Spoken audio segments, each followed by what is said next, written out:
Hello everyone and welcome back to another video from Crazy Gamer. In this video, I'm going to show you how to change the background within the chess.com game. So let's get started right away. First of all, open up the chess.com game on your device. And if you haven't logged into your account already, you might be asked to enter your credentials. So choose your social media accounts or enter your email address and your password and you will be logged into your account right away, from which you can directly start playing any game. Now, if you wish to change the theme or the background for your chessboard game, then tap on the More option at the bottom right corner. From the More page, go ahead and tap on a theme, and now you can choose from various different themes for your game.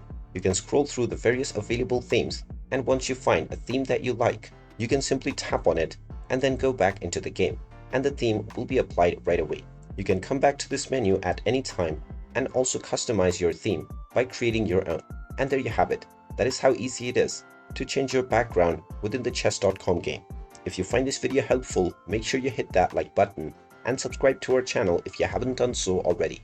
Also ring that notification bell to never miss another update from us. Thank you for watching and I will see you again in the next video.